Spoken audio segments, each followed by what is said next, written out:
you took part, just to change the subject here, the G7 Environment Ministers meeting over the weekend. They were very strong on countries getting to net zero emissions at 2050 at the latest. Can Australia achieve that? I'd like to get to net zero as soon as possible. As Environment Minister, no one has that ambition more strongly than I do. It was good to participate. Obviously, Australia's not a member of the G7, but we were invited. And I talked about our oceans policy, our climate services, world-leading adaptation policy, and all the work that our farmers are doing and our environmental scientists. And I have to say, it was well received because one of the themes leading up to Glasgow is actually adaptation, recognising that the climate is changing, wanting to restrict that change to as little as possible, but recognising that we have to adapt along the way. There is strong understanding that Australia can lead the world in some of the science of ocean carbon absorption, of blue carbon, and of farming systems that actually put our farmers front and centre. And we had some great soil announcements in the budget that complement that. But Australia's feeling the pressure from the UK and the US on this issue. That's fair, isn't it?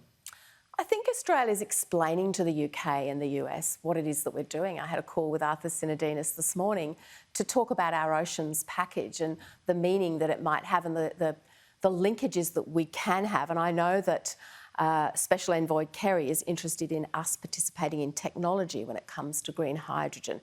We talk a lot about blue carbon, but we actually haven't got the tools to measure it very well. But we know that in our region in the Pacific, where, for example, you grow seaweed faster than anywhere else in the ocean, you've got the opportunity to store carbon faster than anywhere else. But what we're investing in is the science of how you do that really well, how you measure it, how you monitor it, and how you send the technology internationally. Well, will we have a target by the end of the year? It certainly appears that way for 2050 or for net zero. And can you bring the Nationals with you on it?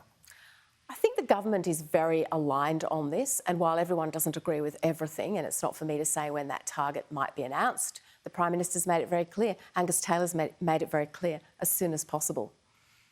All right, you've had a report from Professor Graham Samuel on changes to the EPBC Act. It seems you can't get it through the Parliament. Do you just give up on that? We had a Senate inquiry, so one of the bills has gone through the lower house and the other is actually sitting in the House ready to be debated. That Senate inquiry, which is normal for legislation, has concluded. Actually, it's a good example of where Labor's a little bit two-faced on these issues. The West Australian Labor Party, with their Labor government, very much wanted to get on with accreditation and devolved approvals to recover from COVID and improve environmental assessments, but the other part of the Labor Party pulled in the opposite direction, so they've sort of gone into a bit of a holding pattern. That's not a good policy position when it comes to doing this well. But no, these will go through the Parliament and I expect they'll be strongly debated. But ultimately, they are about stronger environmental protection. This is an act that's 20 years old that everyone agrees is not working well at all. We have to improve it. We've got a really good place to start and then we can start building on that.